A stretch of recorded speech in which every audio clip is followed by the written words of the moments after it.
and plagues, made rich by seas, your children salute you, dear land of the free land of Gaya's men and free laid their bones on your shore. This are we, the great land of Program normally airs on Wednesday, 7:30 to 9 p.m. and on Mondays from 7:30 to 9 p.m. I really want to wish everyone who just celebrated Ramadan a blessed day. And of course, we want to extend the same blessings over to those celebrating Navratri and also Lent. Welcome again. Our Globespan topic tonight is weaponization of democracy. And we have the distinguished political veteran, Mr. Ravindra Dev. We also have senior counsel, Mr. Timothy Jonas, and with us, Dr. Terence Campbell. And as we get started tonight, I really want to express the vision for Globespan. We've always looked towards creating a platform that brings on all sides. And if we go back 6 years ago, we would find that Globespan had guests from all the political parties, from the civic sectors, and it was a tremendous success in the earlier days, and it's continuing to grow. We want to be able to make sure that this platform is available to all political parties and to all civic leaders and religious leaders. As a matter of fact, Globespan extended an invitation for tonight's program to Dr. Tara Singh. And of course, he said that he may not be available given the fact that he has family issues that he's been handling. So once again, our topic tonight is weaponization of democracy. I don't want to take up much more time than go straight to our special guest tonight. I want to start off with Mr. Ravindra Dev. If he can give us an overview of a weaponization of democracy as it relates to the political arena. So Mr. Ravi Dev, it's all yours. Well, thank you, Nohar. It's an honor to have you, the owner of Globespan, who's been laboring behind the scenes for so many years, to be out in front with us here. And it's an honor. I would like to believe this is probably the first time that I've seen you on one of the programs. So again, I think you're putting your money where your mouth is, and you're putting your mouth where your money is tonight. So with that said, the weaponization of democracy. What I would like to say is that, unfortunately, for us as a country, as a people, as a nation, democracy as a system of governance has long been touted to us during our period of colonization as the institution that would allow us to govern ourselves amicably and to realize those dreams that might have been denied during colonization. Even the colonists, in this case, the British, acknowledged that. So we were tutored for 100 years in this thing called democracy. But sadly, it has been weaponized even by them in terms of how they applied the rules of democracy, which goes to the essence of it. There's two aspects of democracy. I don't want to go on too long. There's the procedural aspect as to how you select your leaders to represent you. And then there's a substantive aspect as to what does it constitute in terms of how the nation functions, and what are its goals, what are its moral premises, and all of that. And so this weaponization started with the British. And like I said, even though our early leaders suffered because of that weaponization, some of them were thrown into jail for giving their opinion. A government was removed because of his position ideologically. All of that was a weaponization writ large. But yet, sadly, like abused children, they became abused parents or abused leaders when they took over. So we saw the first government under the PNC for X amount of years weaponize democracy and the rules of democracy, both procedurally by rigging elections and substantively by controlling all opinions through their own party. And then we had the PPP. After 28 years, the infamous 28 years, they came into office, and they also sadly followed suit. My own experience, and I want to end with this, is that I returned to Guyana rather idealistically. After living in the States, I came back in '88, quit my job, came back, and I had met Mr. Hoyt when he had come over in 1986 in New York. We all went to his dinner with him in Brooklyn, and much was promised. But when I came back in 1988 and in '89, there was a strike with some sugar workers in Iflit, where I am, protesting the devaluation, the 10-1 devaluation, and there was a sugar strike. And I was corralled for being a part of this protest, this march from Tushin to Iflit, thrown into jail at Leonora, taken to Ivlery that night, shackled with some other prisoners, questioned the next day by Skip Roberts, and they had a lot of information on myself, who at that point was a private citizen. So it was an early encounter with an individual who would come back to under the understanding that there was going to be a democratization in which we could all function freer. A free press had been returned under the Stafford News, that had gotten a $100,000 grant from the National Endowment for Democracy. And in America, we all were happy about that. So to cut a long story short, and it is getting longer than I thought it would, my point would be that democracy promised much. It still promises much. But this weaponization that started by our British colonials has continued by the governments and continues to today. And all of us have to get behind an effort to get back to some basics, or else we're getting nowhere. Thank you for that, Raviji. Certainly, we want to come back to you probably with some follow-ups. But I want to go over to Mr. Jonas, and I want to ask an overview, weaponization of democracy as it relates to the legal aspect of a country, particularly if we could relate it more to Guyana, as given, Raviji went all the way back to the British, but I think what we want to deal with is current situations, what is happening in Guyana as it relates to this subject within the legal framework.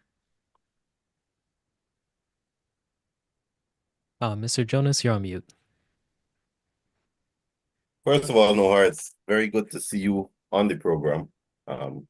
Please accept my regards. To answer your question, I see you trying to move us towards a current situation rather than a historical perspective. And if you forgive me, my training is always a historical perspective. Ravi, for some reason, started this thing with colonialism. Of course, it didn't start there. The whole advent of democracy came about in the 1700s with the thinkers like Rousseau and Locke and those boys in the American Revolution and then the French Revolution. So before that, you had monarchies. It's still very much an experiment. But the interesting thing about democracy is that when it was still a concept very much that only existed hypothetically, way back at the time of the ancient Greeks, the great thinkers of the time, Socrates, for example, pointed out that what democracy would mean is that the ordinary, basic folk chose who were sovereign, chose who ran the show. And they were very afraid of that concept. Now, of course, a lot has happened since then. Education has leveled the playing field. There's no more blue blood. There's only red blood. We all recognize that we're all equal. And what that goes back to then is the question of the quality of the people who end up leading us. I think the reason America is great is that their founding fathers, Benjamin Franklin, George Washington, John Adams, were genuine intellectuals who really had the interest of the country at heart and adhered to the philosophies of democracy and held those above their own personal interests.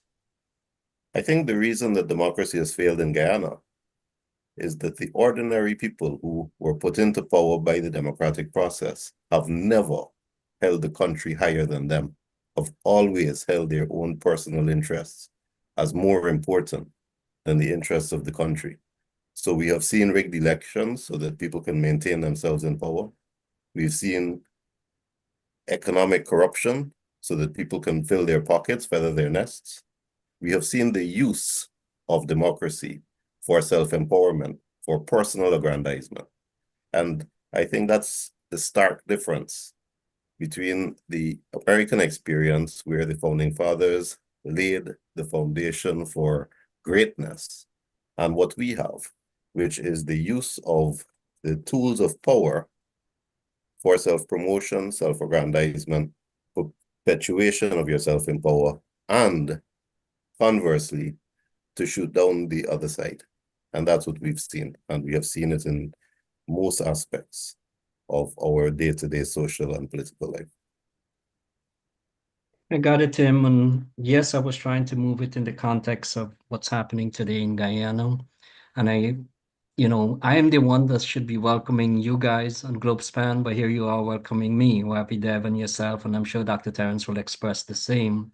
Globespan is a very important platform, as we have seen over the years. Most of the platforms existing and not pretty much bringing in all sides, and this is what Globespan is trying to accomplish. But the main purpose I'm here tonight is that the fact is that our existing moderators were not available. Dr. Bisrami was not available. I reached out to a few others. They were not available. And given the importance of the platform, I figured this is the time that I try to step in. Hopefully they will be more available in the future. And I don't, but again, the platform is a very important one and we want to continue that. So Dr. Campbell, welcome. Thank you very much for participating with Globespan. We heard an overview with the inclination from a political standpoint, and of course we heard from Timothy Jonas of men having to put themselves over country, which is pretty much what's been unfolding in Guyana, if I understand Mr. Jonas properly. But I would like you to say an overview of weaponization of democracy as it relates to private sector. And if I could ask, maybe it could be, I know you've had some experiences and you want to share some of your experiences, but if it could be more general as it relates to the private sector itself. Go ahead, Dr. Campbell. Hi, good evening, and thank you for having me on. No, are you hearing me? I'm hearing you. Okay, because I had some microphone problems earlier. For a moment, I thought that the reason that you were hosting the program was because I was coming on tonight. So I felt special until you clarified that you couldn't find anyone else. Let me agree a little bit with both Tim before I talk about the business sector. Let me agree a little with Tim and with Ravi, and maybe not as far back as the 1700s, but I want to refer to a more recent right-on post-colonial theory, Hamza Alavi from Pakistan, who addressed the concept of the overdeveloped state. And basically, it ties in with what Ravi has said. But the reason I'm raising this is because the phenomenon is not unique to Guyana. Alavi pointed out that, the colonial power set up systems to keep the indigenous people in the colony suppressed and under control. And on departure, on independence, that apparatus was then available to the military and the bureaucracy, who in turn just absorbed the powers that were inherent in the governor and then sought to apply it sometimes in much more repressive terms and ways than even the colonial master had done. And we've seen some of that here in Guyana. And I believe that our transition from, we're still paying the price somewhat of our transition from our independence constitution to the 1980 constitution, which was subsequently amended, but still has significant defects. And it's an area in which Tim and I have had many conversations over the years. As it relates to the weaponization of that democracy against businesses, I think in Guyana we can see clearly how those who deal, how the state, I'll make it a personal discussion today, but tax authorities, the police, to the point of negativeness. But if it is department, so this has gone on for a long time. And so I have now sought to make this my life's purpose. It's not so much about business right now, but more about how do we work to modify and improve our democracy so that this weaponization, whether it be political or economic or social, is minimized in Guyana. And so I think that the conversation that we're having is a timely one.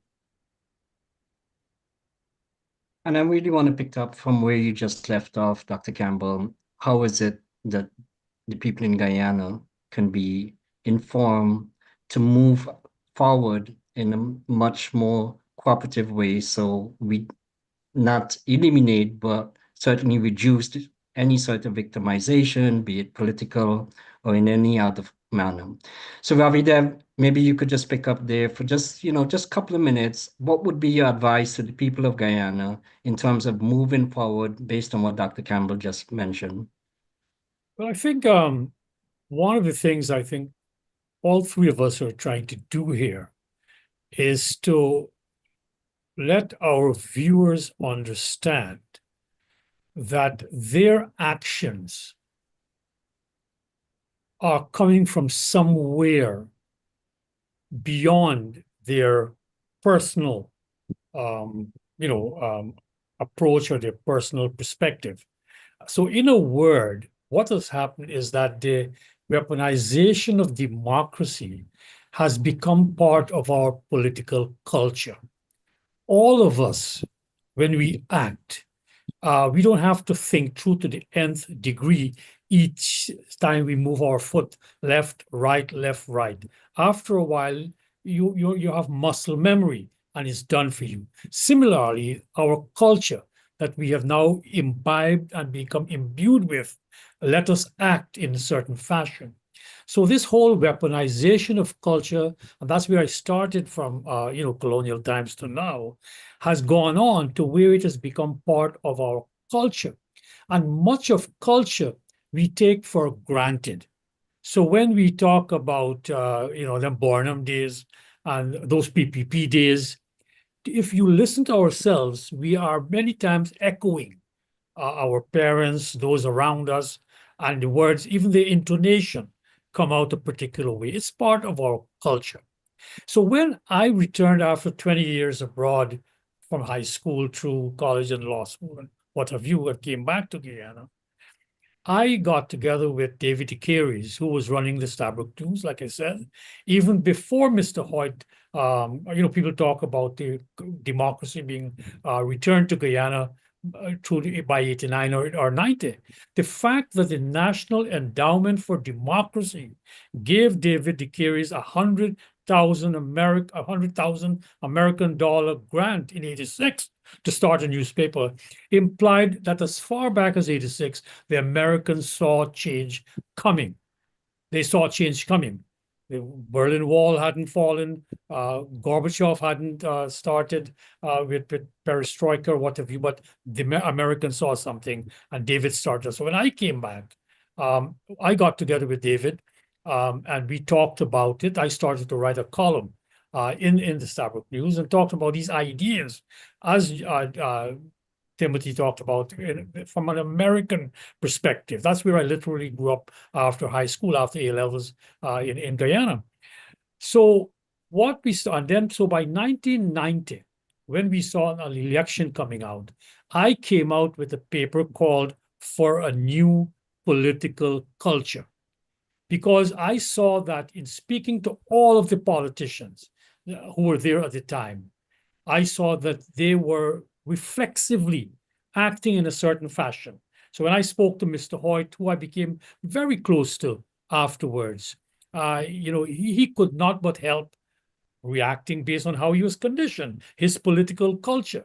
And even though he marched to a different drama, to a large extent from Mr. Burnham, yet there were elements that were still there. So I put out a paper called For a New Political Culture that analyzed where we come from and where we ought to be going. So much of what like Timothy said, he wants to dedicate his life. I was a businessman. I was a corporate executive in New York City. I'm not an academic, but I devoted from 1988 to now to try to answer this question. How can we democratize this society so that we can live better? So with all due respect, I would like to say we still have to approach this thing from a cultural standpoint. And off camera, myself and Terence were talking about things in general, and we talked about a new generation, that the voters in this coming election, 2025, I think you said about 60% of them are under 40, right? I have two kids, one 29, one 25, and they keep me grounded. That, for example, old fogies talk about newspapers, even call me an old fogey for following Facebook. It's a fast changing world in terms of how information is disseminated. And culture, to a large extent, is symbolic, what we have in our head. So it had to be transmitted somehow. So I think we need to grasp where we want to go, but we can't forget to start from where we are. And this is part of my problem that I have. That, for example, those who talk about power sharing.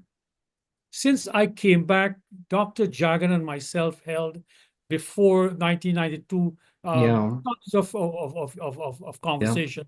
I used to go to Freedom House and Gail used to take notes. He always made sure people were taking notes so that they don't misquote him. And the point is, he promised that he will have a power sharing arrangement after he got in 92. And when he when he went in, he did not. He formed something called the Civic. And I wrote, if you go back to the Starbuck News at that time, I wrote about this. So to come back to it, by and large, you have the individuals who are still in the driver's seat on both sides of the divide, and those in the so-called middle. They are still imbued, as Timothy said, with this notion of putting personal interests in front rather than the country's interests, which is what, if you're going to ever get democracy going, you have to have that inculcated. So we got to get this new political culture. Yeah. So Ravi, you said a lot of things there. You started out talking about, the individuals themselves, and I want to stay focused on the individuals, the people. Even though there's a lot of merits to your comments regarding power sharing, etc., I kind of want to zone into the people because I feel strongly that the people themselves needs to get a vision. They need to be able to have visibility and a new way forward. So before we move on to the next guest, I rather, if Devin, could you bring up one of the recent videos that's been taking place? A lot of videos have been circulating on social media. The Mohammeds are a state of pretty much very topical. Everyone is basically talking about the events that has been unfolding with them. So Devin, could you please?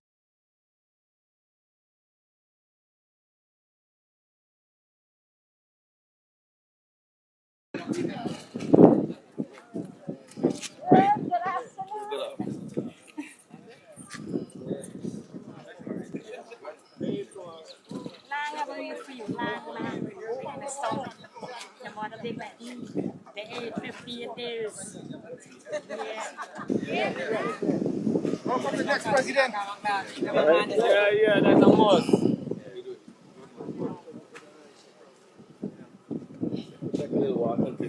That's good, man. That's good, man. That's good, man. Last millions and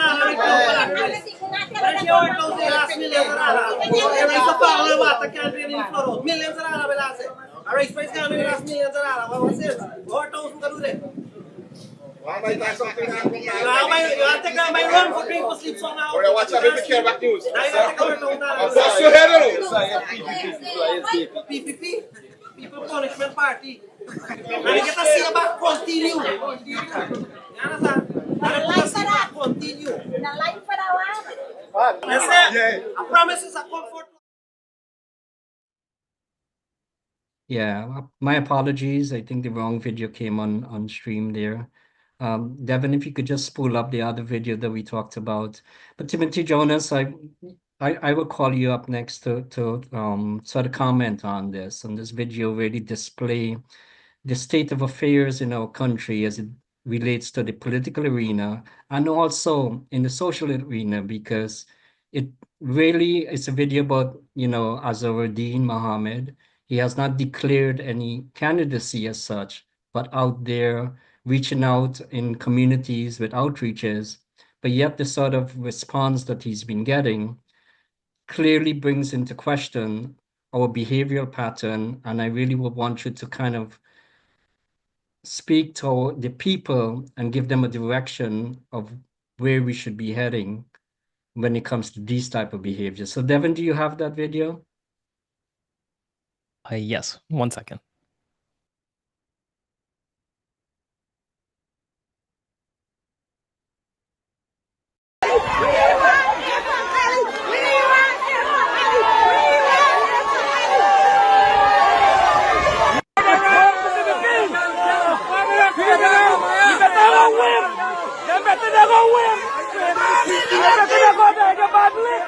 What PPP? What PPP?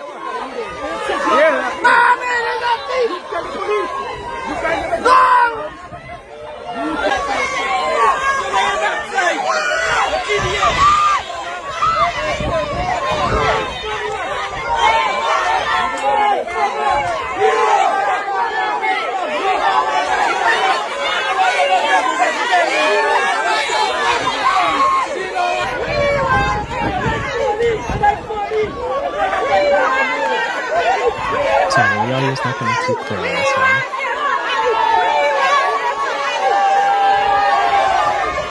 So let's move on in the meantime. So Senior Counsel, you have seen these videos on social media. Allegedly, there have been protesters every time Mohammed goes out to do any outreach. What's your opinion on it, and what would you advise the Guyanese people in terms of activities in this manner? Okay. Well, as a starting point, Noah, going back to what Ravi said about the need for a change in culture.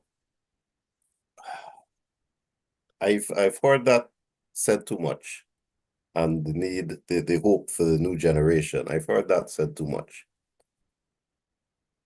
If you base your hopes on some pipe dream, on some wish, you fail. And for the last 20 years that I've observed politics in Guyana, people have rested their hopes on some pipe dream, on some obscure hope that the culture will change or a new generation won't have the prejudices of the old generation. That doesn't work. There needs to be a definitive plan as to how to change the status quo. Our status quo, and you start off with weaponization, has led to where the Mohammeds find themselves. And let me explain. Terence touched on weaponization using democratic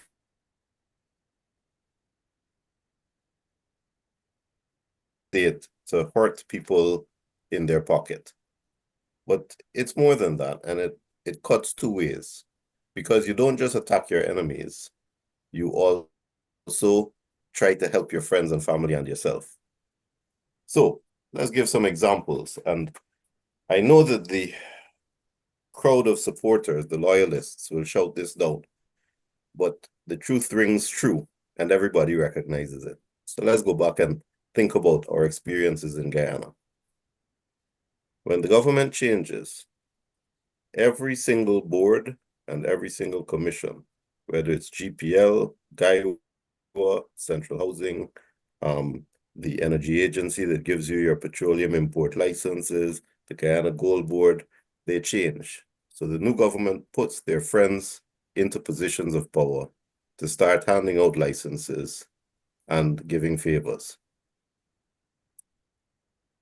The friends then use those positions of power to give financial advantage to friends and family. So you have state land being given away for a fraction of its worth, immediately resold at multiple times the value it was given by the state. That is the easiest example we can think of right away. Then the government changes again. So you have friends getting fuel petroleum import licenses. You have friends getting cambio licenses. Government changes again. And suddenly you have a new set of personnel in all of these boards, getting the income, getting the perks, getting the power from being on those boards. But then you also have weaponization through the legal arm, so that you have prosecution of the old folk who were in those same positions who you say were giving away state land for free. So similar accusations and charges were made against PPP folk in 2015 when the PNC came into power. We saw Brassington, for example, arrested and charged. We saw Ashni Singh arrested and charged. So you saw the weaponization by the government of the day of the instruments of power. You saw our current president, Irfan Ali, with the famous 40 charges. You saw Roger Luncheon, old and decrepit a few years before he died, being hauled down into Soko. You saw the government using its influence to prosecute and persecute the people who they say, rightly or wrongly, most of it is trumped up, but they say those terrible politicians on the other side who were abusing their position by giving away state resources to family and friends. And then in 2020, the PPP comes into power and you see a reversal. So the folk who were in power in the PNC's time, 2015 to 2020, you see exactly the same thing happening to them. Winston Jordan, before the magistrates, charged with various offenses. James Bond had been charged. Again, weaponization, often trumped up charges to attack the other side, but at the same time, the whole of Guyana is aware that the family and friends are being put into positions of power and are using those positions of power to give away state resources and to give advantages financially and in the business. Now, the Mohammeds are currently under attack from the government. And where do we see this attack happening? We see the videos you just showed, but we also read in the news that the tax claims are being made against them, that the cambio license has been taken away, that the gold export license has been taken away. And nobody seems to ask, well, by what right do you take away these licenses that these people use to earn their money? And how did they get the licenses in the first place? Nobody thinks about that, but we are seeing weaponization by the state of its instruments of power to attack the enemy and to help the friends. And that is all part and parcel of the culture which we all recognize, we all see it. It's an unethical, amoral culture of self-perpetuation, trying to keep yourself in, trying to get yourself rich, and trying to exclude the other side. It is based on money issues, it is based on class issues, and in Guyana, it is based on race issues. And you see it, and it is in your face. And the question now is how to solve that problem. And I think the solution to the problem is also staring us in the face. But I've got to say to my friend Ravi, the solution is not to sit back and hope for a new generation or to hope for a change in the culture. The solution is to play with the rules of the game and figure out a way to solve it with the rules of the game. The rules of the game is that include that we have rotten people in power. There are good people in power as well, but we have rotten people who are in positions of power and abuse it. And how do we stop them? How do we contain them as a system? Right. And Senior Counsel, I want to come back to you regarding some of the statute of limitation regarding the civil penalties. And of course, there may be criminal penalties if they are allegedly. But I really want to be able to express also to the viewers tonight, if you're listening, you would hear that Mr. Jonas has actually pointed out of situations where the PPP were actually victimized as well with this weaponization of democracy.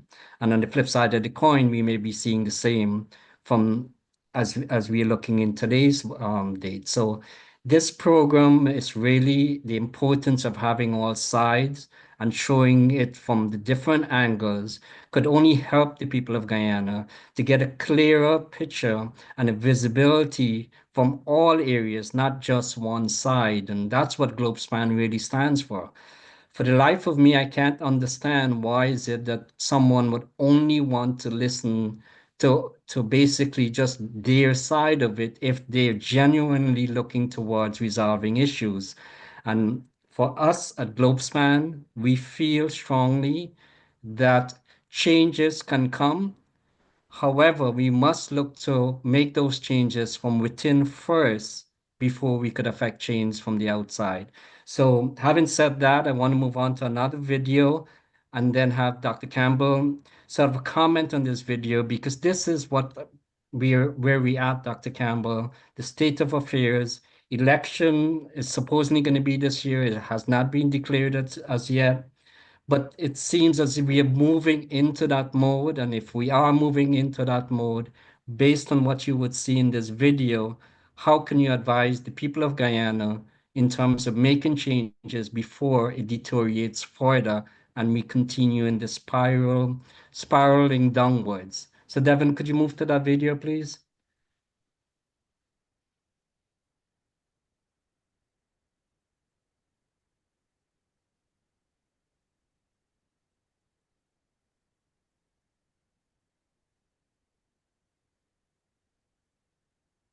Sorry, 1 second.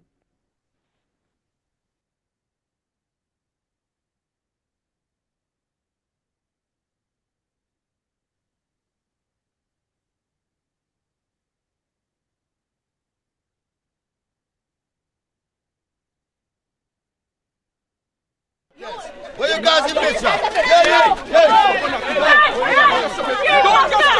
Don't get stupid! Don't get stupid! Don't start it! Don't get stupid!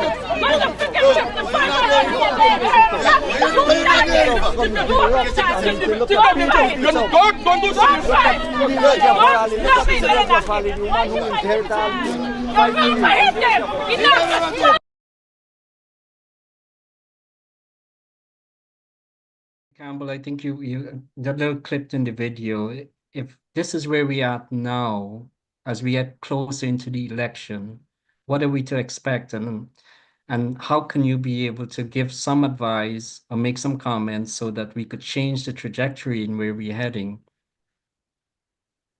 So, no, I think that that video you just showed highlights yet another aspect of the weaponization and the undermining of our democracy. That, and it dovetails with what we see happening with the Mohammeds. I'm on record in the public domain saying that, you know, everybody talks about free and fair election. It's a big thing in Guyana. And we talk about rigging. It's a big issue in Guyana. But to my mind, if individuals and parties are not free to enter the political domain and to compete, without the resources of the state being thrown against them, then the election is rigged.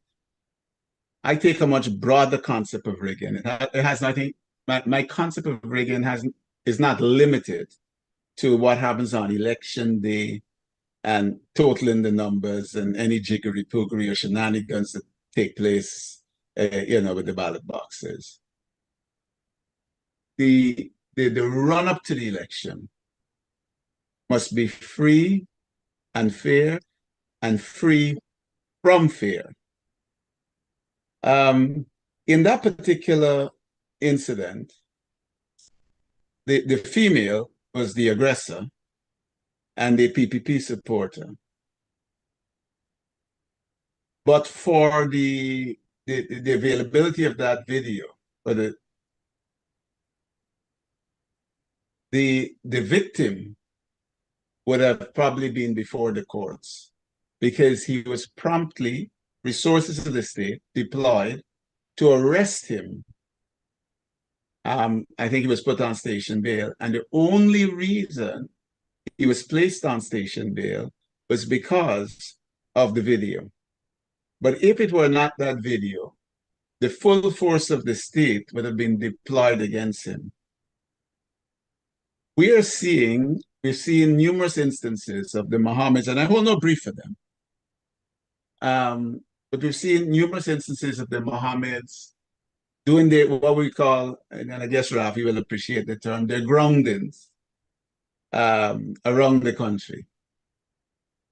And to my mind, they should be free to do those groundings. Whatever we think about the Mohammeds, they should be free to do those groundings. But we've seen the PPP mobilize its supporters to disrupt those groundings. And we need, so there are two things here. I think there's a general breakdown in civility in our country. And I believe I spoke about it on the last program I was here. And this is yet another example of the breakdown in civility in the country.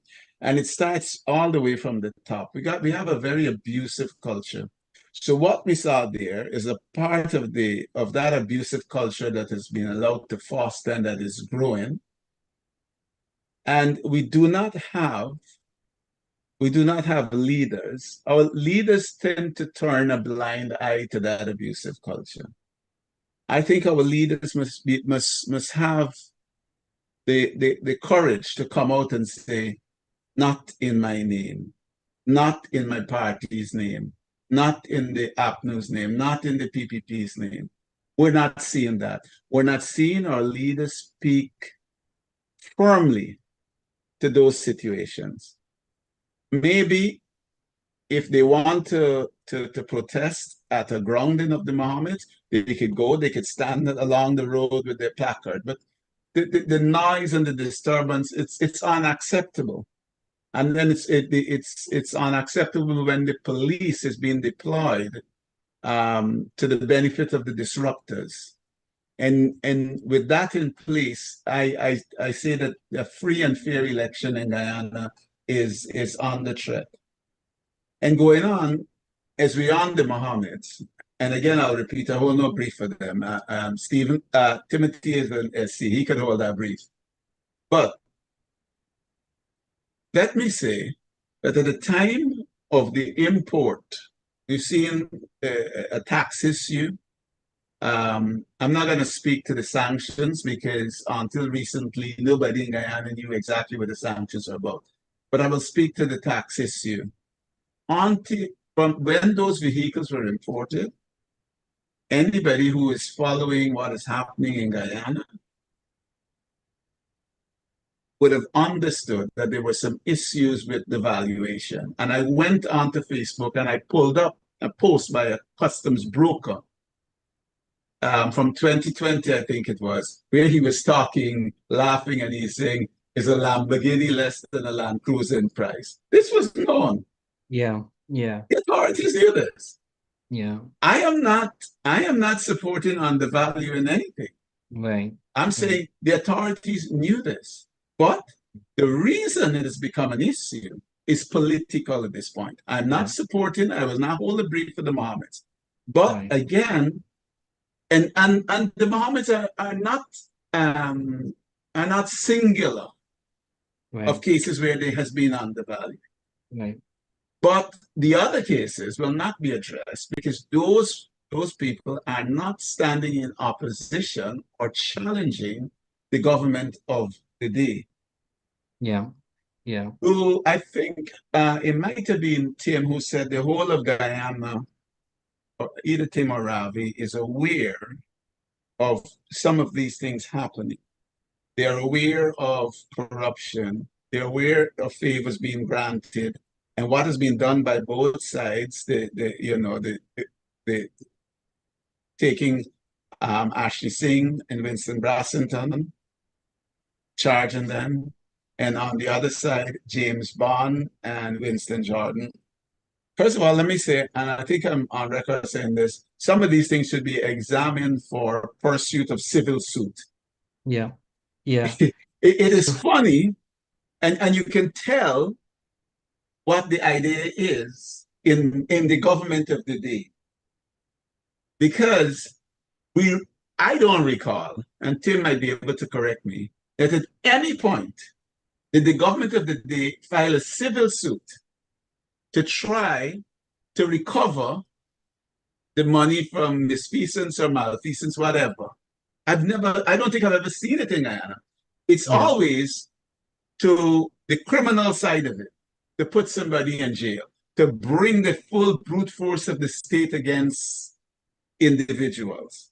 So I think it tells to the psyche, have this psyche that we are going to brutalize each other. And it's not about recovering the other part, which is recovering what has been lost to the state, is really of no importance. Right. Otherwise, we would see maybe simultaneous criminal and civil suit, but never happens. Yeah. So those are some of the things that I think we need to address. Now, and Dr. Campbell, yeah. Quickly, go ahead. Yeah. People are afraid, the vast majority, I think this is an important issue, and so I'd like to throw it out there before it comes around to Tim. People are afraid to speak in Guyana. I cannot tell you the amount of messages that I get from people saying, I'm glad that you're speaking out on these things. Thumbs up, clap, clap. We're glad that you're speaking out. We can't do it for ourselves. And I think we need to change the rules. And to change the rules, it can only be done politically. I don't think civil society can get this done. And I'd like to hear Tim's views. But those rules need to be changed so people can speak up. People must not feel repressed. People must not feel afraid to speak to anything in Guyana and have to worry about the government coming down on them. Yeah. Yeah, well, thank you, Dr. Campbell. And I know we want to drill down forward on some of the specifics that you mentioned, but I really want to comment again on Globespan. Our intention is to bring on voices from all sides and be able to have a platform where everyone could participate. Again, we are talking about the establishments of being areas that needs to be addressed, be it the political establishments and of course the judiciary establishments that could be able to protect individuals and their rights. So democracy is not weaponized.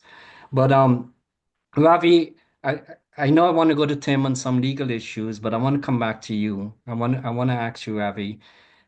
We just seen a video of what took place with a PPP supporter and a non-supporter per se. And we have seen the flip side of the coin. We've seen a lot of PPP supporters have been beaten up also, in not recently, but in past elections. I guess what I'm trying to get at is how do we get a message across to the people that on both sides of the aisle, and Dr. Campbell referred to the fact that it should not be in the name of APNU. It should not be in the name of the PPP or any other political parties. That the individual representation for those organizations need to come out and make statements against those sort of behavior. Ravi, you are a political veteran. You have put rubber to the road. You have left America. I remember you driving, I believe it was a red Porsche. I don't remember. But you give all of that up and you've moved to Guyana. But how can we be able to? I know get to a point where each political representation could stand up and condemn this sort of behavior. And if that's a wishful dream, which I believe Mr. Jonas probably would say is a wishful dream, how can we get the people to move in that direction before we enter into a full election mode? Well, let me come back to it this way. By showing those tapes, we could do that ad infinitum. You are merely illustrating what Timothy has said, what Terence has said. And so we are merely describing the reality, which we again concede has been from the British through the PNC in its various incarnations and through the PPP in all its incarnations. So we can keep on doing that and we ain't getting going over. So I come back to the point as to what can be done, right? I'm no Leninist, but he wrote the book on what is to be done. Remember him? So what is to be done? And going back to what Timothy's offhand comment, I just alluded to the fact that I have a couple of young kids who, give me a little feedback there. But I don't expect change to come without work. Values are never changed, even by words. Values can only be changed through action. So to the extent we wanted to change the political values in the system, we enter the political realm at a time when we absolutely said we are an Indian rights movement. What was the point of that? The point of that was to tell the emperor that they had no clothes, that both of the two major parties were and remain to a large extent ethnic parties.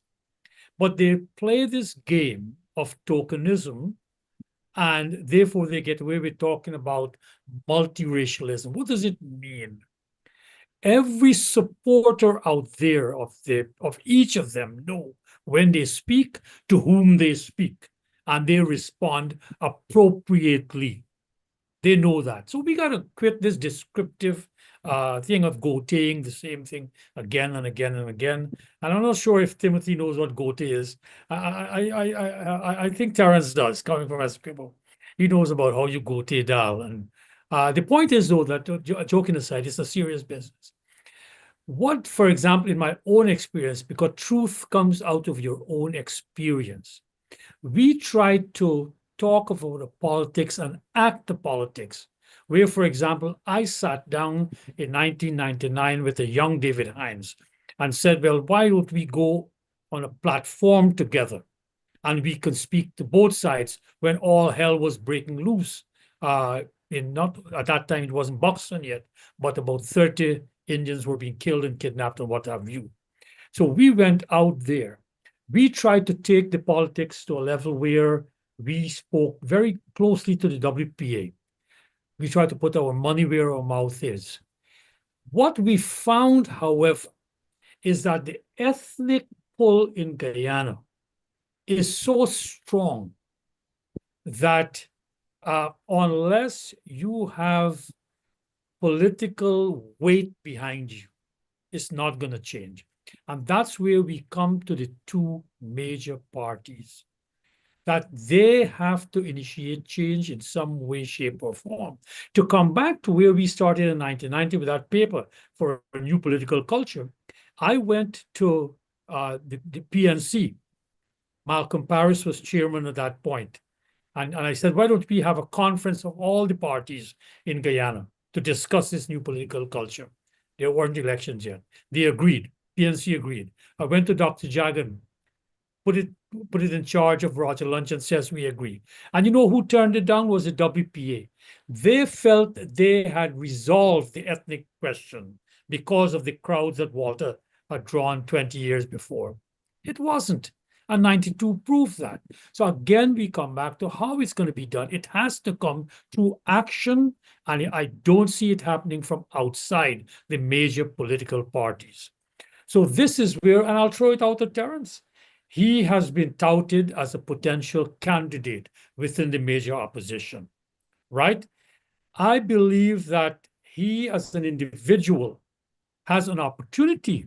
I don't know how far that has gone, where it will go, but it has an opportunity to start describing this new political culture, right? We try that. A roar on its own, my old friend Ram Jatan used to laugh me for my moral stance and he used to mockingly call me, hey Pandit, call me a Pandit, that's a term of mockery. I remember Kamraj doing that. So to come back to it, this is my disappointment with the opposition. People forget that I was on the opposition benches for my 5 years in Parliament, and have never, in a sense, stopped seeing myself in that side of the fence. And I was very pleased when the PNC in 2010 made a complete volte-face and tried to change up their image, but it fell apart. I believe right now the party in power is in power, and with all that funds coming in, I don't see them. I see them. What they're doing is to court the votes from across the divide, and that in itself has its own dynamic. It is my belief that if they might not, whether they believe it or not in their heart, I can't tell what is in a man's heart, but I believe that if they are going out with that and they have to use a particular rhetoric to do that, they have to show by their actions that enough gold scholarships went to the other side, enough house lots went to the other side, enough businesses went to the other side. And if they can show that, I'm hoping there can be some change to those actions. But at this juncture, I think a greater burden lies on the opposition, who want to remove, as they say, and I use that word, remove the PPP from office. Well, they have to outline this new vision. Unlike what Timothy said, I'm not just hoping for this. People don't know it. I work at the grassroots every single day in the Indian community, and I know that things ain't all okay in that community. And the sociologist talks about a J curve for social revolutions. That is not when the period, you're getting more misery. The word doesn't come to me. When you're being immersed, when you're going down. It's when there's an uptick, when there's hope for people.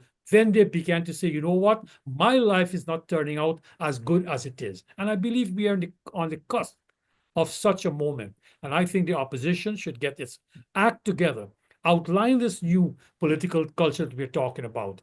And as I literally cussed out my friend David Hines, stop castigating people as slave catchers if they try to reach across the divide. That's part of this new political culture that we have to have. Mr. Singh, you're on mute. Yeah. And Ravi, on the flip side of the coin, we have also some of our viewers are calling for the government of today to condemn these type of action 100%, and not just distancing themselves, but rather condemning it outright. And this goes back to Dr. Terence Campbell when he mentioned that APNU or any other political party should unilaterally or collectively stand out and sort of reject these type of behavior. I want to stick to the behavior pattern as I go to Timothy Jonas. There's two segments of my question to you, Senior Counsel. One is that what would be the best way to stop the burning, the looting during elections? What would be the best way to stop this sort of behavior? Ravi mentioned we could show these clips over and over.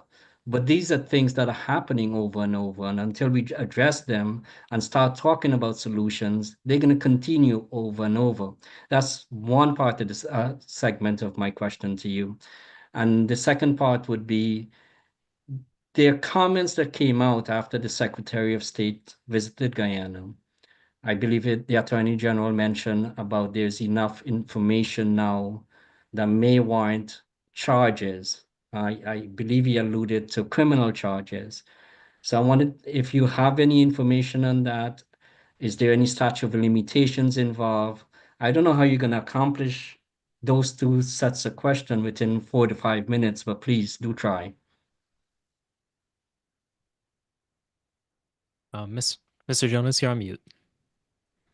Thanks, David. Going back to what Robbie said, he doesn't think that the change can come from outside of the two large parties.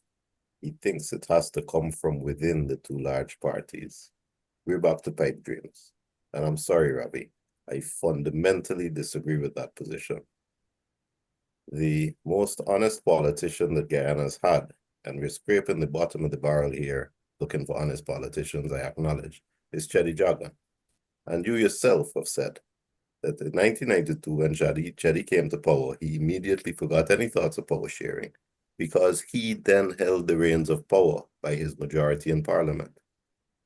It took Hoyt another 5 years of recognizing he will not win another elections after 92 before he even started thinking about power sharing in positive tones. Because as long as those boys are in power, they're not sharing. We are seeing the worst of our culture in those two parties, and that is not going to change. You can't look for a change within those parties by having a meeting or holding hands and singing Kumbaya. It's not going to happen. And any way you twist it or turn it, look, we boil down to our worst elements when election time comes around. And you're right. You go and you talk in the PPP strongholds in between the 5 years, and the people aren't happy. You go and you talk in the PNC strongholds if PNC are in power, and the people aren't happy. But you know what? Those same unhappy people will never vote for the other side. And all the party has to do is come and say, you're going to let those people get into power. Look, don't split this vote. And people will go and vote loyally along ethnic lines. 90% of Guyanese will do that. Come hell or high water. That also is not going to change, and no amount of praying is going to change that. So those are the rules of the game. I'm sorry, those are the rules of the game. So how do you fix that? You don't fix it by going and preaching in the stronghold at the grassroots level, as you say, and hope that somebody gets religion. It's not going to happen, my friend. Fortunately, and this is why at the very lowest ebb of the culture that we see in our leaders, the only time they get alarmed and the only time they take action and you see them rattled is when the political threat, the political competition comes from somebody that looks like them. The reason that the PPP is going all out against the Mohammeds is because the Mohammeds are Indo-Guyanese. The reason that Rodney died and was killed is because Rodney was Afro-Guyanese. So it was difficult to say to the PNC folks, you will vote for that man, you trust those people? But that is the lowest, most rotten element of our political culture that both sides adhere to at election time. Now, trust me, I'm not comparing Mohammeds to Rodney. Don't ever take it that way, but I think you understand the point I'm making. That the threat that the PPP see is they cannot point to the Mohammeds and say, you want people like that to run the country? Because that is the type of rhetoric that resonates at grassroots every 5 years. So no matter how unhappy they are in the PPP strongholds, they will go and vote PPP because it is better than voting back PNC as far as they're concerned. And on the other foot, no matter how unhappy the PNC stronghold supporters are, when the PNC is in power, they will go back and vote PNC because that is better. Better to be oppressed by their own than to allow those people that you can't trust into power. That is the ugliness of our politics. That's the rules of the game. Let's grasp it, let's hold it, and let's acknowledge it and figure out how to fix it. The way to fix it, and this is where I come back to answer you, please, Nohar. The way to fix it, and Ravi, let me digress to say, I have great admiration for the approach you took with your Indo party, because I recognize that what you are doing is saying to the PPP, I reject your tokenism. And I admire your courage for that. The way to fix it is a third party and a minority government. That's the way to fix it. You want to talk about weaponizing the police? Legislation in Parliament can give to the third party, so take away from the government the rights of promotion, The right of appointment, so was created by legislation. The money laundering body is created by legislation. Take away the power from the government to put those people in power to promote them. Take away from the government the power to decide who sits on the board that hands out petroleum import licenses, that hands out cambio licenses. That is all done in Parliament. And a majority opposition in Parliament can take that power away from the minister and put it in the hands of a committee that comprises both parties and gives the swing vote to the third party. 5 in that committee. Now, let me tell you, when I first started into politics, it was under the umbrella of constitutional reform. And I quickly realized, and this is Jonas talking, I quickly realized that constitutional reform was unrealistic because it requires 2/3 majority in Parliament to pass it, and the 2 large parties are not going to pass it because when one is in power, they like the status quo. But then it dawned on me that constitutional reform is not necessary because if Parliament, with the majority opposition as AFC had in 2011, if Parliament could say any corporation owned by the state shall be run by a board comprising 5, 2 by the PPP, 2 by the PNC, and 1 by the AFC. Suddenly, Chronicle would have an independent board and would no longer be a RAG. GPL would have an independent board and could do things properly. Gaiwa would have an independent board. Central Housing would not be giving away land secretly that nobody knows about because Central Housing would have a board with 2 PPP, 2 PNC, and 1 AFC. Things would start to work. And I want to challenge you to think about this idea and see if it doesn't resolve the issues that we're talking about. GRDB, Energy Agency, every single entity where you see contracts handed out, where you see favors done, where you see power exercised. If 2 opposition members were there and the third swing vote was with the large political third party, so the government no longer said, I declare it shall be so, the minister no longer appoints. Chronicle would then have the luxury of appointing the most fit, competent people to do the jobs.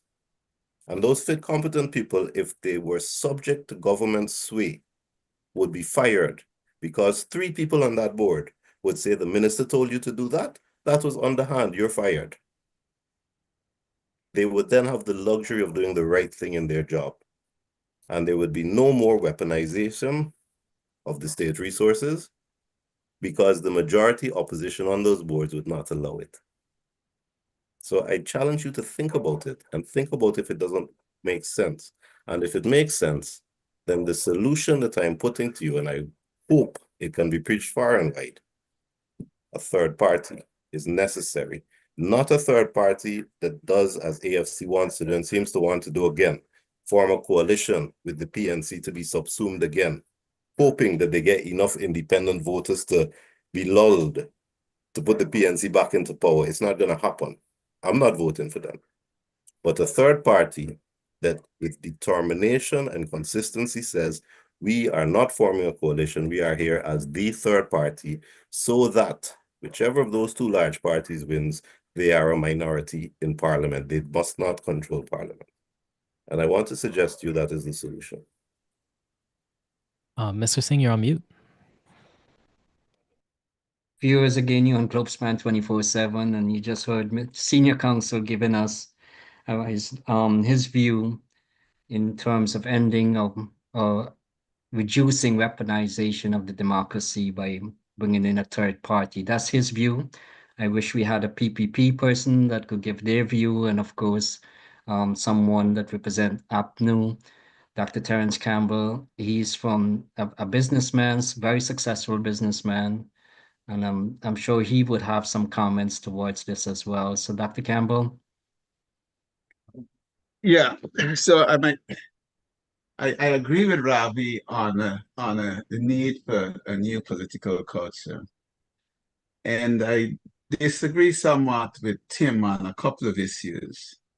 One, I think that the loyalty that he refers to among the base, PPP base and the PNC base, I think that is being shattered somewhat.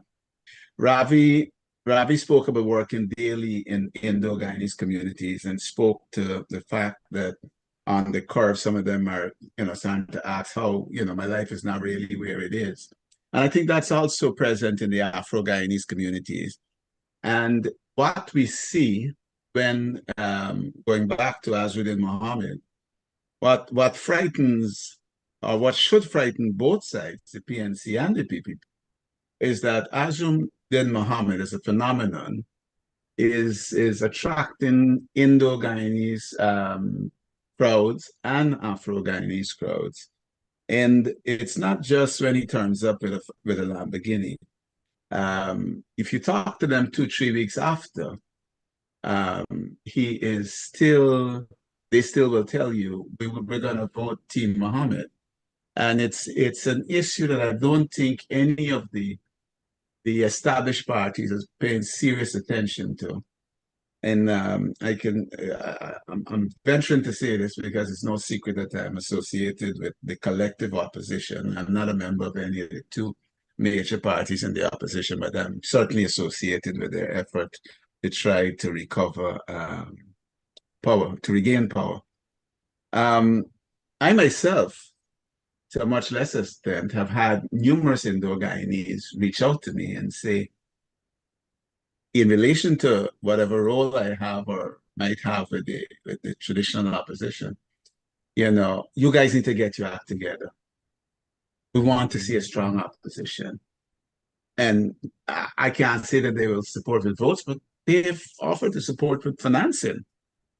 So I think it's changing a little. I don't think voters are as solidly entrenched as Tim thinks and seems to believe.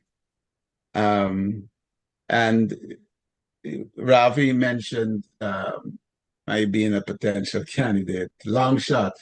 But I will say that to any extent that I am involved, if I am involved with the current opposition and their campaign, one of the reasons I have not joined either party, Ravi, is that I will like to bring, and I hope that I don't let you down, but I'd like to take a little bit of that new culture into those parties, a different way of looking at things. And as I engage with the parties, I can see that there is much, much, much ground for improvement.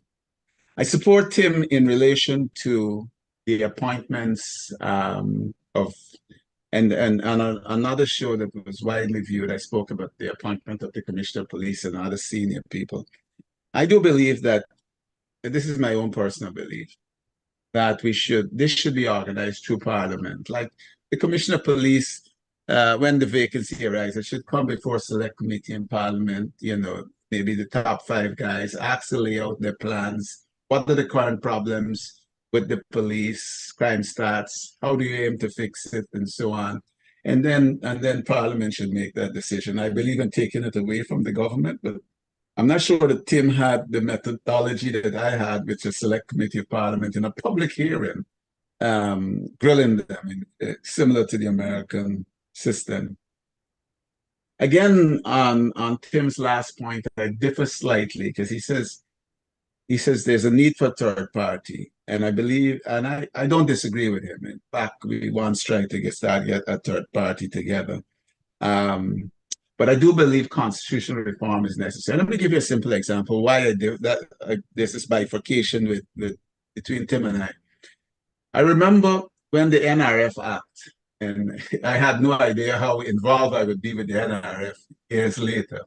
But when the NRF Act was first drafted, I was asked by a coalition minister if I looked at it, and I said no, essentially because you guys might lose the next election and the PPP are going to change it.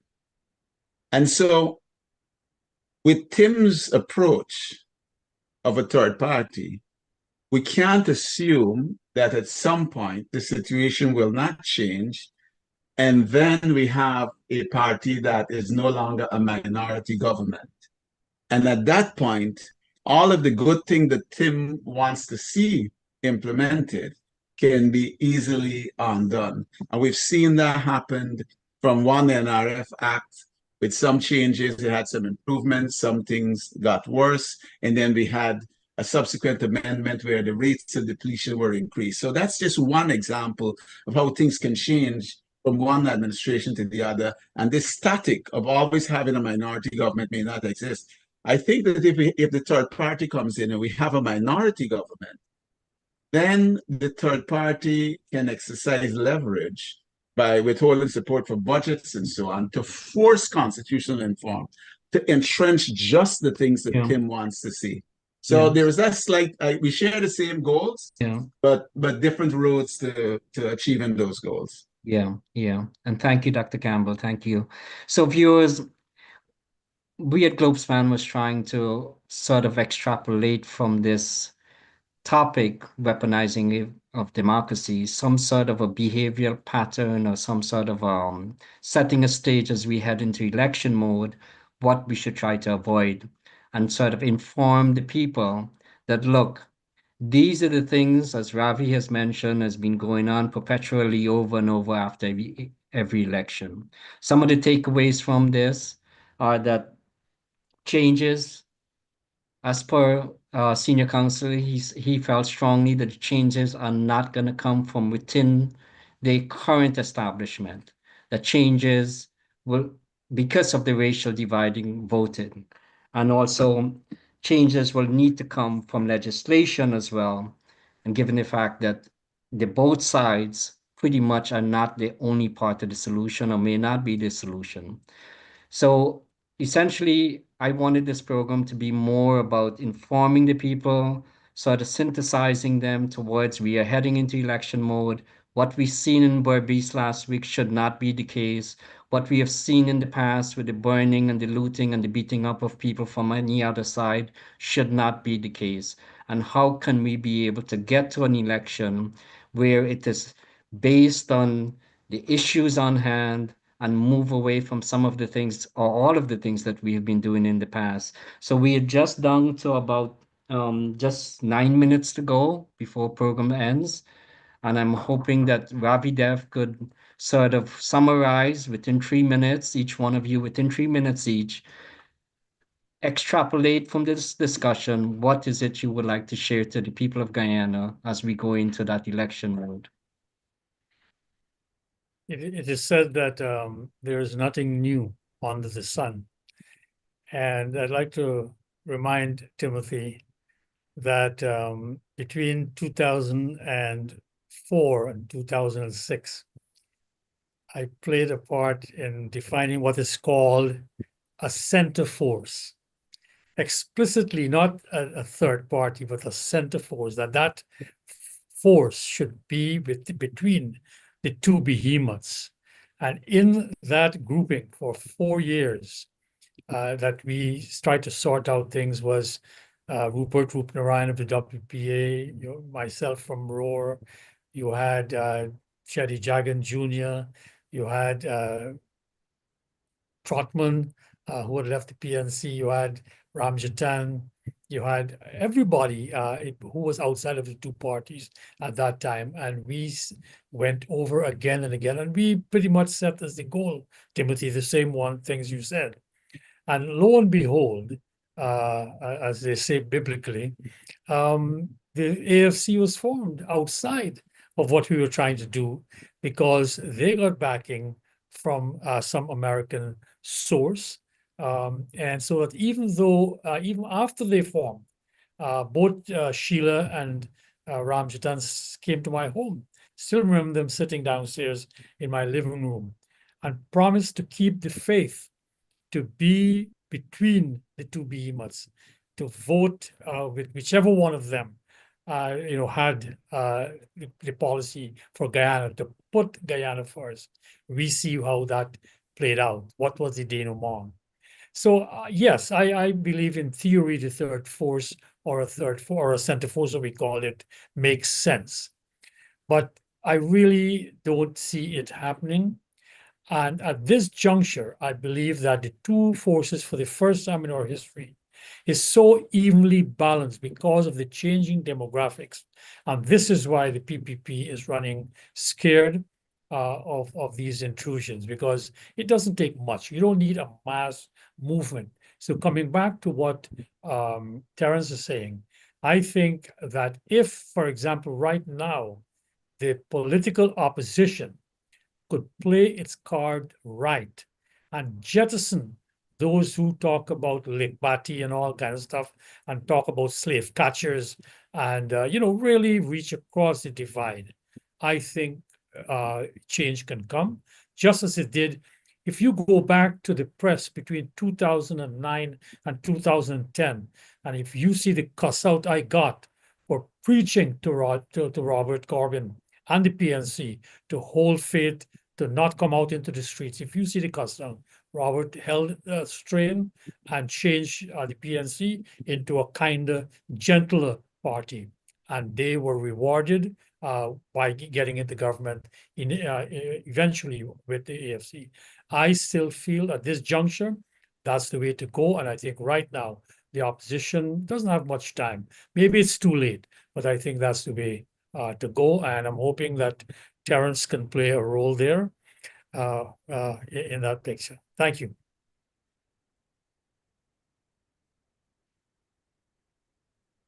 Mr. Singh, you're on mute.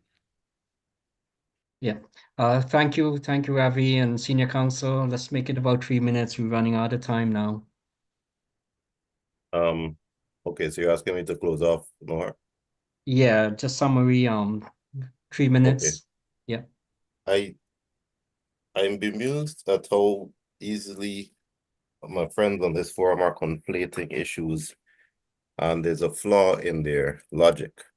For example, Terence says it would be so easy if a third party carried a majority opposition in parliament for the government to win the next election and change any laws that are passed. And then he uses an example, the fact that when PNC was in power, before 2020, they passed the Natural Resources Fund Act. And then when PPP came to power after 2020, they changed the act. Now, neither of those things had anything to do with the third party. So the example he gave is exactly the opposite of the point he's trying to make. And the reality is that the government in power, once they control parliament, will pass laws to say the minister will appoint the people on the Natural Resources Fund. The minister will appoint the Board of Central Housing. If there is a permanent third party, one that doesn't try to form a coalition, a comfort will be achieved very quickly in recognizing that that power, that autocratic dictatorial power, is taken away from the government and is shared equally between the two large parties enforced by that third party. And that will become a permanent status quo. I was surprised to hear Ravi say that Corbyn followed his advice and didn't go on the streets before 2010 and was rewarded, but in the same with a victory in 2015. But in the same breath, Ravi is saying the demographic has changed in terms of our ethnic division in the country, so that it's now razor thin. Now, the fact of Granger's government winning in 2015 had absolutely nothing to do with any kind of softening or any change in the grassroots in the villages in Ghana. It had to do with the fact that the demographic has changed and that enough people are now independent-minded so that that small number is enough to swing it. And that happened for the first time in 2011. I will remind Ravi that in 1992, after years of mismanagement under the PNC, the turnout still largely supported the PNC in preference to Chedi Jagan in the Afro communities. It doesn't matter how badly your own people treat you. That is the reality of Guyana. But what will work in Guyana now that the demographic is razor thin and you only need that small number to swing the vote, is if that small number is supported, can be galvanized behind a single third party, so that that third party carries the swing in parliament. The laws that can be passed in parliament to decentralize power from the government so the minister doesn't have dictatorial power in each area of endeavor will be the power sharing that everybody's asking for. You can't say, hoping that we get it from within the two parties and we want constitutional reform. If constitutional reform requires 2/3 vote in parliament, mathematically speaking, you have failed before you even tried. Yeah. Yeah. We have to understand our cause and effect, and we have to understand our dynamics in Guyana politics. Right. Right. So the takeaway there again, from Mr. Jonas, weaponizing democracy can be mitigated or reduced by having a third party in place and serve in many different ways. Devon, my apologies. I know this is my first time moderating on Globespan, and you've always expressed your concern about Globespan going beyond its time. Forgive me, Devon. I'm new at this, and I'm only stepping in, as you know, to fill someone else's gap. So, Dr. Campbell, 3 minutes if you could do this, because we're kind of infringing over our time now. Yeah, Appreciate it if you could stay with that. let me try and do it in less than 3 minutes. And I'm happy that I have the last say, because Tim speaks about a permanent third party, and it's impossible for him to speak with such certainty about the permanent third party. There's no guarantee that that would always be the case. So he's actually making my point, which is what I was saying, that there's no necessity that it will always be a permanent third party. It could revert at some point. We had a third party before and it disappeared, the AFC. The same thing could happen again. So this is why I'm saying that his methodology wouldn't work over the long term. And just to pick up for Ravi, who wouldn't have opportunities to speak for himself again, I think Tim refers to change demographics in 2015, but those demographics have changed even more 10 years later. And this is one of the reasons that we don't have availability of the census. And the last point that I'd like to make is that none of the two gentlemen touched on, and I'd like to see something similar to what Ravi spoke about, him and David Hines going out and speaking. I think people with an interest in changing the culture, in seeing improved civility, activism, and consciousness amongst our people, we should band forces in a nonpartisan way. And I don't mind that sometimes, if Ravi wants, and we go into different communities and we talk to them, one Afro-Guyanese, one Indo-Guyanese, and just speak to them generally, educating the masses, because not a lot of them will catch via Globespan, but I think we should do some nonpartisan road work in order to help improve these things. Thank you, Noha. It's been a pleasure. And thank you, gentlemen. I really want to express our gratitude to Devin Bissoon, who has been with us this Globespan. He's been the one that's been supporting Globespan for this past 6 years. Thank you, guys. Thank you, all the viewers. I think that Dr. Campbell has sort of set the stage there that we all could build on, meaningly how we could go together in these different communities. Senior Counsel, Mr. Jonas, has expressed his feelings that there should be some sort of a third force to reduce the weaponization of democracy. And of course, Ravi Dev has brought in so many of the political angles. So I thank you all, gentlemen. Thank you, viewers, as we continue with Globespan 24/7. I hope I did okay. It is my first time on this. A bit nervous, of course, but that's all a part of this. And looking forward to hearing from you guys continuously. Globespan again will be on Monday, 7:30 p.m. with Dr. Rose, and on next Wednesday at 7:30 p.m. Have a good night, everyone. Good night. Good night, Good Noah. to see you on this.